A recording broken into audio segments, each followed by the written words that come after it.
So I'm Amber. I'm Clayton. And so kind of our what for this summer, for the first part we were working with the Columbus Area Future Fund. And so we worked on a couple different marketing strategies. We took pictures and did interviews and did video interviews with some of the fund advisory committee members, and those interviews and such will be used in their monthly newsletters that they started this summer with our help, and then they'll also use them during their Toward a Bolder Future campaign. Yeah. And we also helped create a list of potential donors. They came and approached us and asked if we could help them identify people in the community and in the surrounding community, so in the Columbus area, that could potentially give to the fund at some point in the future. So I went to work and found the county website and gave them a list at the end of the day of about 1,200 different data points that they could use to find potential donors. And then with the Columbus Area Chamber of Commerce, one of our projects was to plan and coordinate with the community some interns night outs. And so there's close to 30 interns in the Columbus area for the summer that come pretty much every year. And so we got to help plan 2 different events for them for the summer. And so our first night we did some line dancing, and then the second night we got to go airboating on the river, and so that was super fun. We had about 25 interns each night, and they were just really fun. We got to meet other interns our age that were working in Columbus for the summer. There were people from Philly, Florida, you name it, they were probably there. So it was really cool to see that kind of congregation of different people in the Columbus area. Another thing we worked on is Young Nebraskans Week. We came up with a few ideas of what we wanted that to look like. It's a professional development conference for young professionals that's going to take place the last week of September. And as we are not there, we had to put together a committee. And so the committee will continue planning and put together the event and run it. And I think we're planning on going back to help support the committee. But we are very excited for this event. The committee came up with some awesome ideas. So we're super stoked for that. Another one of our projects with the Chamber was to kind of help rebrand their community calendar. So if you need something to do while you're in the Columbus area, go check out the Good Times at the Something Good website. And then our last event that 2-week-long event that we got to work on was our Something Good Trivia Challenge. Yeah, that's what we called it. And so we got to post different questions each day on their social media accounts, and then people got to answer those questions, and if they answered right, they got in for daily and final pot drawings. And then we also had pop-up events at different businesses in the community, and people got to come and sign up and get in for the daily pots and the final pots as well. So it was 10 days long, and there was a daily winner every day, and then a final drawing winner of $500 in Columbus bucks. The idea for this kind of came about because the president of the Chamber of Commerce there, Casey Baylitz, he asked us how Columbus could continue to promote their brand, Something Good. That's their brand they came up with last summer. And we were thinking more nationally, and we continue to do so. But then the branding committee of the Chamber of Commerce also asked us to do something locally. And so this event, the Trivia Challenge, was something that we worked with the branding committee to create, and then we've set about and actually got to do it. So it was really neat. This was definitely my favorite event, just because all of the selfies that you'll see throughout the presentation got taken during that event. And so it's different community members and people that we wouldn't necessarily have gotten to meet without this event. It was really fun just to meet everybody and get to be out in the community for a couple hours a day. It was really nice not to sit in the office all day long. So, and then, our so what? I guess for me personally, I got to realize kind of more in depth the fact that working for a chamber or working as a community developer of any kind is really a labor of love. It's not necessarily the best paying job. You're not going to get a wage like a doctor, but you get to do it because it's something that you care about and something you're passionate about. And so along those lines, you also have to remember to have a little fun while you're at it. So this is our picture on National Donut Day. It was really good. And then I guess for the community, I really got the sense that we reminded them that Columbus has something good going on. It's not just their brand, it's not just a community. That's why they do what they do in Columbus. So I thought that was really nice. Yeah. As for myself, like the quote says, if you want to go fast, go alone. If you want to go far, go together.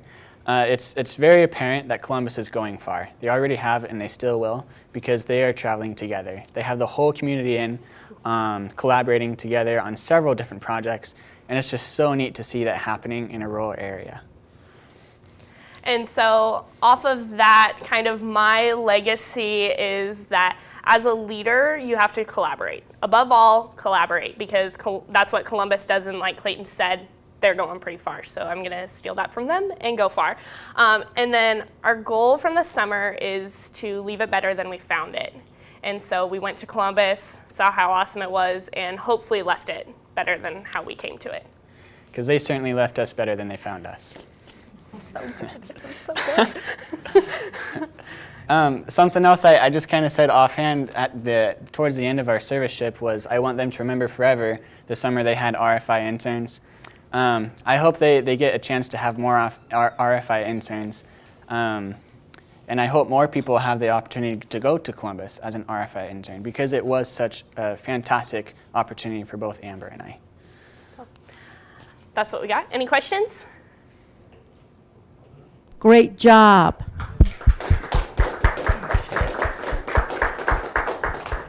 Leave it better than you found it. Yes. I totally stole that from Clayton. He's a Boy Scout, and I totally stole that. Gonna just put that out there. And Clayton, I don't know if you know, but that quote is an African proverb that I've used in that if you want to go fast, go alone. If you want to go far, go together. Yeah, I've heard it several places, so just So it's one of my favorites. Mm-hmm. But great job, you guys. Questions?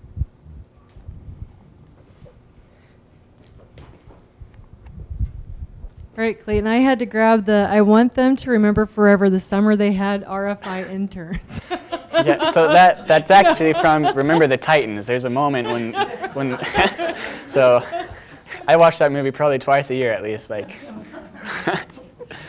Well, you know, Amber has been a great help to us both through Serviceship but at RFI. So the two of you together, I'm going to ask you the question I've asked other groups. What advice would you give us? You know, as these surveys are going out, we're collecting, we're working to pivot this so that we can get to this point where every community remembers forever that they had RFI interns. What advice would you give us in the university in general after this experience?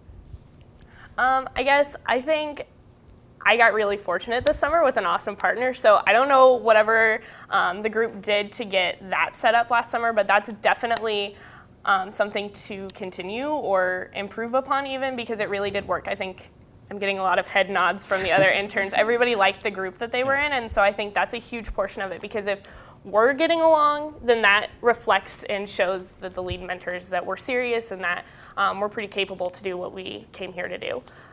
So that's what I would and if suggest. we get along, we'll also be productive.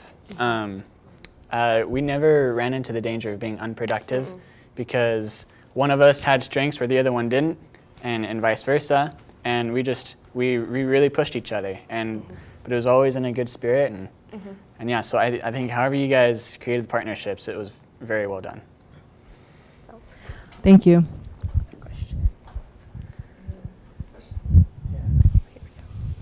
Okay, so it's so interesting to me. There's several things from your presentation that are so interesting to me. But Columbus obviously is on the big end of what we would consider a rural community, but the collaboration across various elements in the community and this sort of common sense that there's something good going on here. Why do you think that happens? I mean, it seems to be a leadership issue. What did you see that was because it seems to me you have more cohesiveness around a sense of direction for the community in this pretty large community than you might have in one of 400. So what happened? The leaders of Columbus, that's what happened. The Columbus has several leaders of the community that got together and said, okay, we love our town, what can we do to make it better, to put it on the edge of innovation? And they've been doing that for several years now, and we see the fruits of it happening right now in Columbus. And they're still meeting together saying, okay, we've done great, how can we do better? And so just individual leaders saying, there's something we can do here, how do we help each other out? And off of that, they realize that they have those leaders already in leadership positions, so they continue to encourage them to stay where they are. I mean, nobody in this, there's one other person that has been a chamber exec longer than Casey Baylitz has in the state of Nebraska. That makes a huge difference. Is that if there is a constant leader in a position of power, well, not really power, that's not the right word, of leadership, then they're going to continue to know who to call when they need to do something. And so I think that makes a huge difference. That whole chamber has been there for a really long time. So I think that's one other thing that sets them apart from the others. Well, I've been handed the microphone. I didn't come prepared to say anything, but thank you to both of you, first of all. We truly enjoyed your experience in Columbus, and I hope you did as well. I'm a fifth-generation Nebraskan, and I have a great pride and passion for our state. And I think that more than anything, I want to thank the Rural Futures Institute for taking on this type of activities where we can place young people in communities that normally wouldn't get an opportunity to have that experience. And the fact that, the more we talk to each other, the more similar we are, and the more we understand each other, and the more we value what Nebraska truly has. I mean, there's a thin slice of people out there in the world that want to have what we have in Nebraska, and we don't even take ourselves seriously. We look at our dusty streets and our old buildings and we think, what do we have? Well, we have a whole lot. We have businesses that will support each other. We have people that put their heads together and get the job done.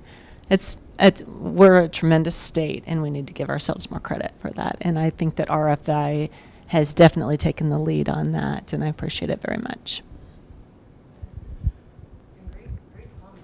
Yeah. Thank you, Kara.